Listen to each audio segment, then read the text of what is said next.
Conversations with Phil. Business advice without the BS. Just straight talk and frank conversations to help you grow your business by teaching you to get more leads, earn more referrals, and close more business.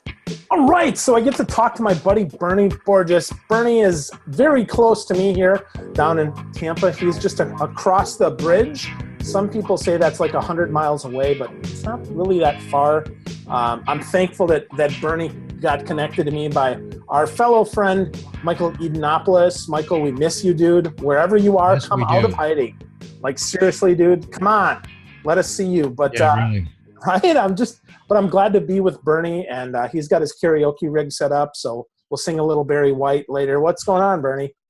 Well, first of all, I'm posting to Snapchat that I'm having my conversations with Phil. So I need to finish typing this here before we get going here. Conversations with Phil, and there it is to my story. So yeah, this is my pacifier. There you go. This is my little false sense of feeling important, you know? Whatever. No, you've got an amazing freaking podcast, Bernie. Tell us about that first. Well, thank you, Phil. That's very kind of you as I go into my Barry White voice here. You'll never find. Yeah, you'll never listen to me sing either. So my podcast is called Social Business Engine. A little over 100 episodes, 106 as of this recording with you. And I mostly feature people from brands, and most of them have been large brands, recognized brands, you know, the Walmarts, the Ciscos of the world, you know, big brands, IBM and Dell. And what we talk about is how they use social media strategically in their business. That's why I titled it, Phil, Social Business Engine. How are they using social in their business? You know, with really strategic strategies and intents and purpose across different functions, not just marketing. Of course, we talk about marketing because you have to. That's a big element of how you use social, right? But sales, human resources, recruiting, customer service, internal social, how brands use social internally for collaboration and communication, which is a huge one. It's a huge application in mid to large brands. So that's kind of the gist of the podcast, is interviewing mostly brands on how they're using social strategically. Easy enough. Yeah, and it's a great podcast. I've listened to quite a few episodes. It's always instructive, and I'm always surprised at some of the different applications that come out of that. So if folks are listening and they want to sign up for another cast, definitely get the social business engine podcast. Really good stuff. Thank you, Phil. Yeah, for sure. So talk to us a little bit about kind of your background, Bernie. I think it's instructive for folks to understand really why you're qualified to even talk about social business. Yeah, so, you know, in round numbers, Phil, I spent about the first 10 years of my career in technology sales. And then I made the transition over to the dark side into marketing. And I spent about the next 10 years of my career in marketing, and these were corporate positions.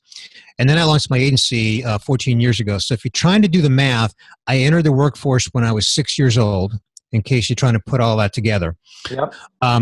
But if you took it, you know, the way that I actually spin that, because, yeah, that makes me 58 years old. But the way that I spin that, Phil, is that I have three lenses that I look through.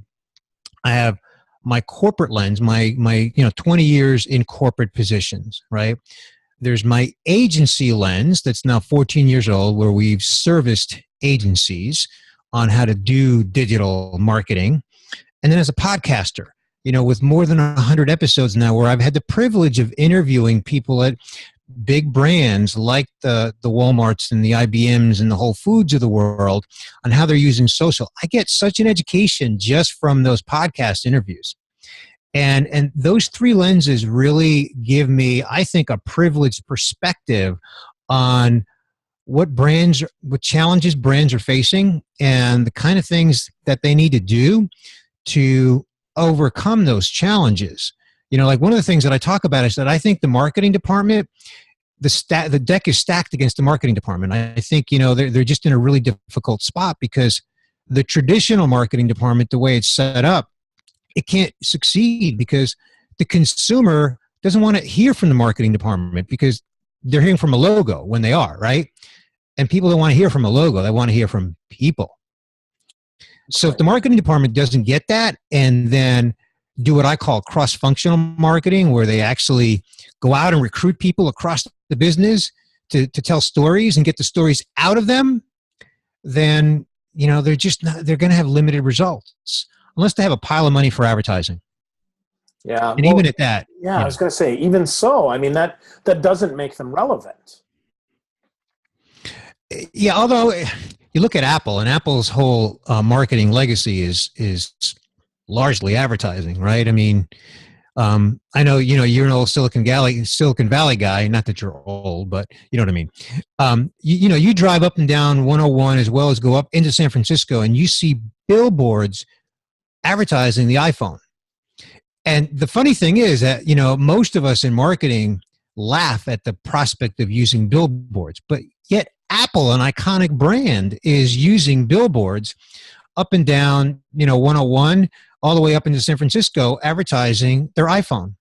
Now, whether or not they do that in other markets, I don't know. But my point is that when it's applied intelligently, you can do some effective advertising. You look at the brands that are advertising on Snapchat, the brands that are actually buying airtime, and I'm using air quotes, right? Airtime on Snapchat. Snapchat is going after television advertising budgets. That's who they want, and they're getting them. So it's, there's smart advertising, and then there's smart, what I call employee-based marketing, social selling, that whole approach where there's a whole mindset shift, and it's more cross-functional and more organizational wide. Yeah. So what do you think that, if you're not an Apple, if you're not a Google, and you don't have just gobs and gobs of cash, what are you, what are you up against if you think that you're just going to advertise? Your back is up against the wall because, to your point, Phil, if you don't have those big budgets or even a big brand, right? So if you don't have a big brand and a big budget, and you're the typical small or mid-sized company that has limited budget, limited brand, then that's where I say you've got to get out into the employee ranks, and you've got to do what I call detective work. Identify the people who have really superior talent among the employees that are doing amazing things for your company in different positions, in different functions of the organization, not just sales, not just customer service where they're touching the customer all the time, but just find amazing people doing amazing things and then capture those stories. Literally go out and meet those people face to face, sit down, kind of like what we're doing here, except preferably in person, although you could do it this way as well. But interview those people, make it really super easy for them, make it comfortable for them, and let them just tell stories. And then the marketing department's role is, first of all, go out and do that, but then capture that story and then package it up, if you will, Phil, to distribute it, right?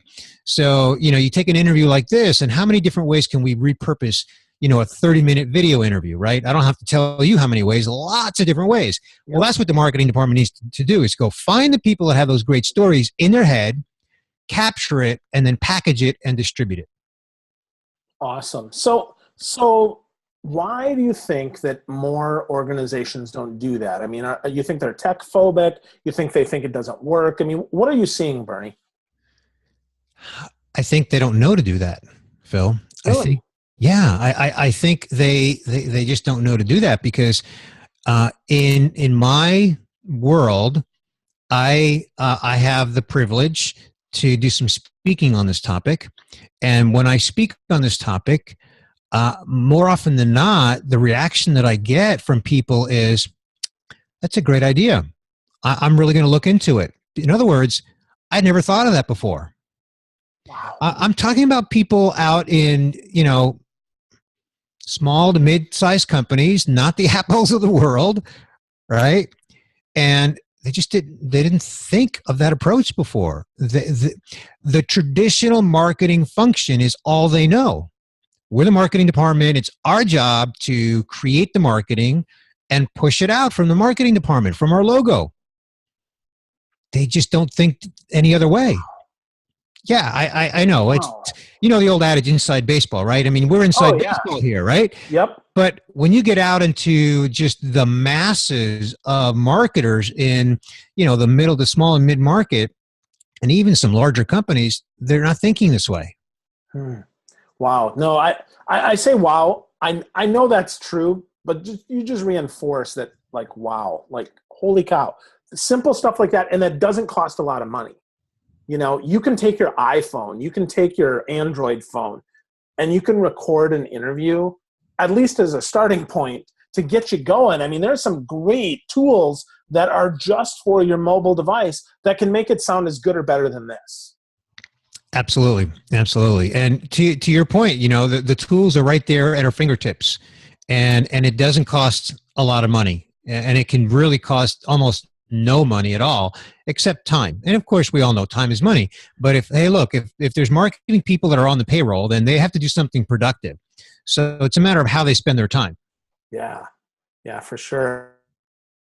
So we're going to shift there from, that unproductive time, maybe, producing some PDF brochure, to getting out in the community of employees and engaging them, right? Getting them to be advocates. Now, what's the benefit of getting an employee to tell their story, Bernie, instead of just the brand on high? Why is that important?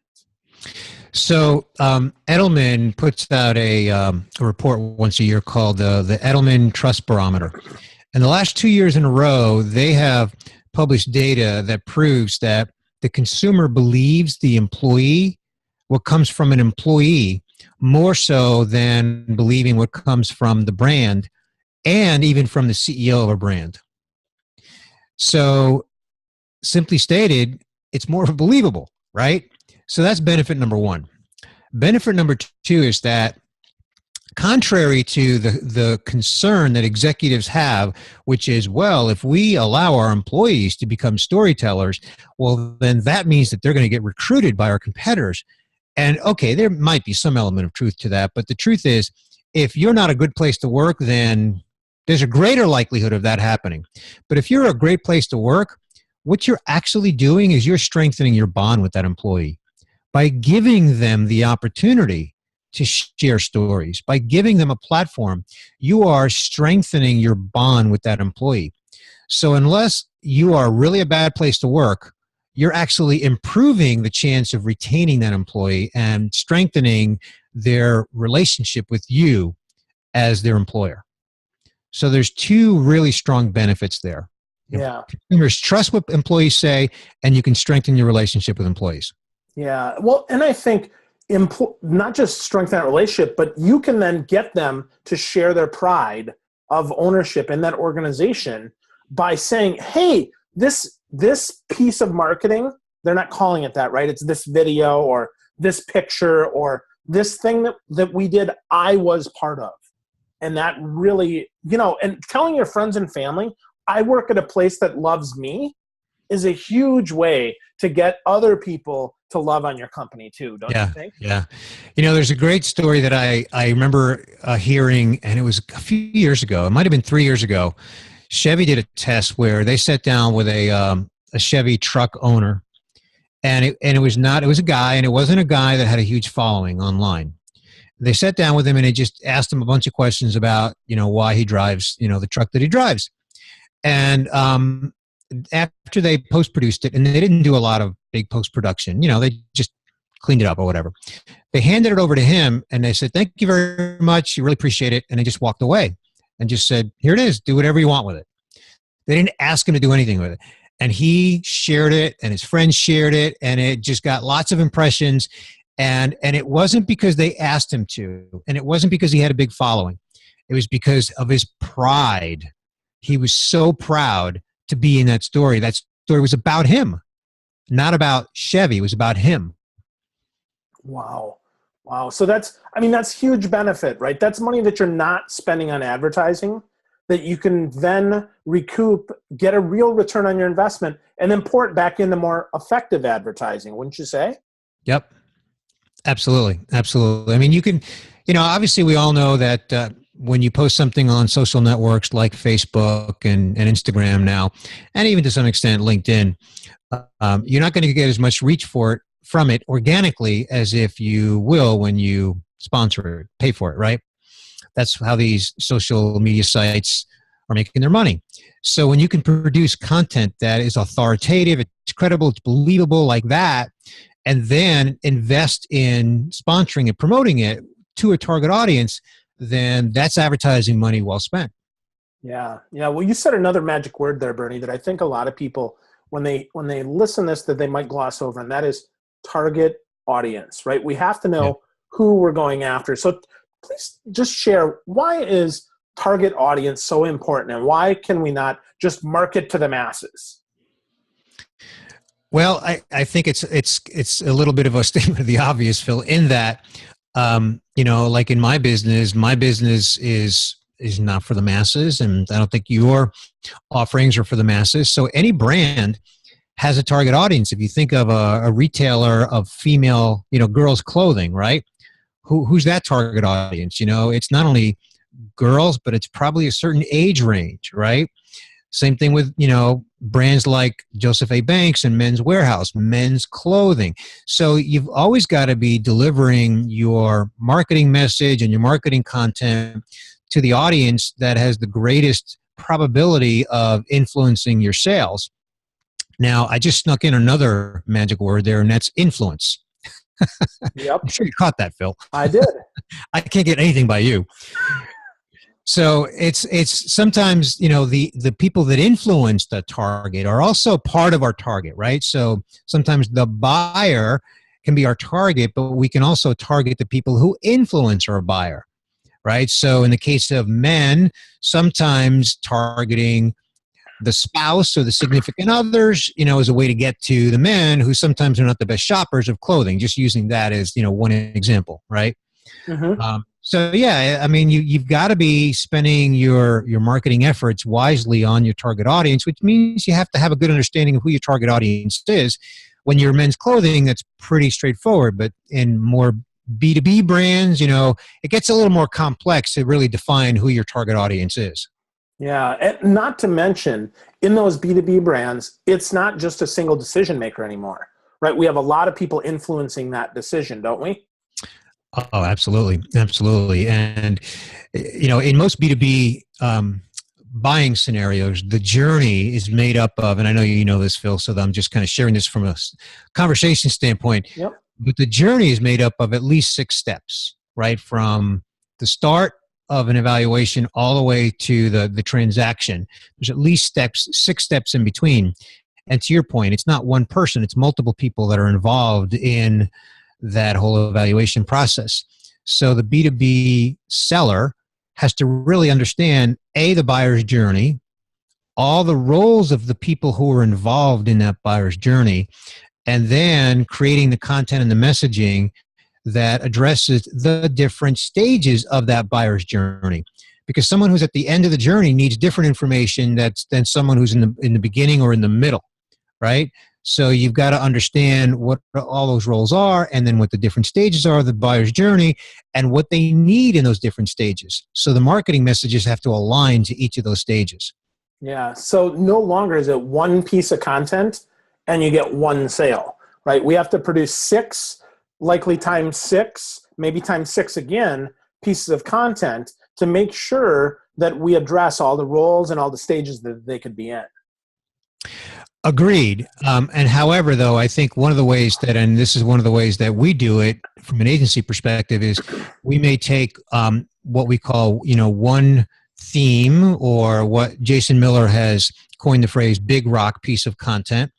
And then we may slice it up or atomize it, and then pull pieces of it in a way that can address each of the different roles, right? So that you're not creating each one from scratch. You're repurposing from one big piece of content, and it might be something that might be, say, 5,000 words, but then through smart marketing persona-based marketing, you pull pieces from it, repurpose it into content assets. One asset might be 1,500 words. It might be technical and analytical for one persona. One might be 200 words. It's more for the executive, benefits oriented, bottom line, worded differently, that addresses the executive. But it all came from one big piece of content. So you're not doing everything from, blank sheet of paper. Yeah, no, that's a great point, right? So, but we do need to position that slightly different for each person that's in the process, because Right. the CFO doesn't have the same interests or the same bottom line responsibility as a CMO, right? They all are different. So we need to make sure that those big rocks do get pulled apart a little bit. And sometimes you might not even see the big rock depending who you are. Yeah. I mean, it all depends on, like you said, who you are. Do you mean from a seller's perspective or from Right. a buyer's perspective? Well, both, right? I mean, the sellers, sometimes they only get a piece of that because a lot of that journey is done online. Right. So, right. And from a buyer's perspective, the CFO might not even care what color the car is, for instance, but they certainly care about what it costs and what the average depreciation is. Right. Exactly.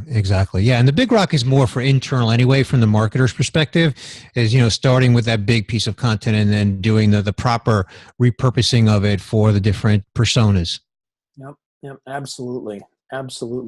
So let's shift gears a little bit and talk about this great guy that is my friend Bernie here. Bernie, I know your family's important to you. So talk a little bit about your family, because I love watching you and the cool stuff you do with your family. And I know they matter. So please share that. Oh, they matter just a little bit, right? So I've been married 28 years to her name is Jean, my one and only wife, and we have 2 kids. And I say kids, they're 25 and 20. So my 25-year-old daughter, her name is Amanda. She lives in Jacksonville. As you know, Phil, you and I are both based in the Tampa Bay area. She graduated from Florida State University 2.5, maybe 3 years ago now. I guess it's been about 3 years. She works for a very cool radio station up there called 1010XL. And, radio these days is very multimedia. So she's involved in 3 shows. 2 of them are radio shows. One is a video show that's published on their website. She's also the Jacksonville Jaguars reporter, like the Jaguars reporter for the radio station. And the radio station is the official Jaguar station. So she is the reporter. So during football season, and we're recording this in April, so it's not football season, but during football season, she's at practice every day at the stadium. She's, inside interviewing players and the coaches afterwards. And yes, the guys are walking around naked, and she's just become numb to that, because she has to be, right? Which is, kind of funny. Yeah. She's also involved in this other cool show that I have to tell you about since you asked. It's called Helmets and Heels. She is one of 4 attractive 20-something-year-old women who host this radio show called Helmets and Heels. And it's all about football. And they shoot it. They air the show on location somewhere around town. So instead of doing it in studio, they go to different venues around town, restaurants and hotels and clubs and whatever. Like, they just kind of arrange it in advance. And they bring in people to interview on the show. And so there's a live component to it in front of a live audience, but it's also on the radio. And it's called Helmets and Heels. They take a lot of pictures, so they're doing a lot of visuals around it, Yesterday she played golf all day with everybody in her company celebrating their either 9th or 10th anniversary. And I always tease her, like, she's just having a ball every day and this is her job. And then my son, not to, cut him short on this, but he's a sophomore at University of Central Florida. He's an IT major. He already has an awesome IT intern paid job. So he's like set, he'll graduate, with job offers left and right in about 2 years. And he's getting married in June of next year. He'll be 21 when he and his fiance, they'll both be 21 when they get married, June of 2017. Awesome. So yeah, it's just, it was love at first sight for the 2 of them, and they're locked in. That's cool, man. Yeah. That's cool. So, wow. Good stuff, Bernie. So what's next for you, buddy? What are you working on that's really exciting that we can share with the listeners and the viewers? So I was telling you before we started recording that we have been, my agency, Find and Convert, has been delivering training, and to characterize the training, I'll call it social selling training, for about the last year to a couple of clients. And the irony, Phil, is that one of these clients is a large technology company, 12,000 plus employees, and the other client is a small company, 50 employees, about 20 of which are in sales. And so that diversity has been, really helpful for us in delivering this training. So while the training that we've delivered for them has been very customized, we decided to take about 80% of that content, that format, and sort of package it up into a standardized offering. And so we call it the Social Business Workshop for Business Development. And it's 5 sessions, it's instructor-led, and it's online, meaning it's not physically on site. Session 1 is all about the why, the strategy, getting people really bought into our approach to social selling, which is really about becoming a social business practitioner. We really want to get people to understand that you want to create value, you want to use SMART goals to identify who you need to target, how to engage them, what content you need, and then really develop habits around how to be a social business practitioner. So session 1 is all about the why, and it's in a group setting of 5. We limit it to 5 people. This way it's nice and intimate. Then sessions 2, 3, and 4 are one-on-one coaching, Phil, and that's where the magic happens. That's where in a one-on-one coaching scenario, we're literally walking through the SMART goals. We're allowing them to push back and say, hey, I don't get this, or hey, I don't believe in this, or whatever it is that, individually they want to say, because they're willing to, that one-on-one, And then we just walk through those coaching sessions with them over the next several weeks. And we've been able to really tear down some walls and get people to really just say, okay, I'm really beginning to understand this, and I'm really beginning to embrace this, and more importantly, I'm beginning to see results. And once they start to see results, then it really does become habit, because it's a mindset shift. And then in session 5, we come back together as a big kumbaya, all 5 of us back together again, and we share, the outcome of those coaching sessions and their achievements against those SMART goals.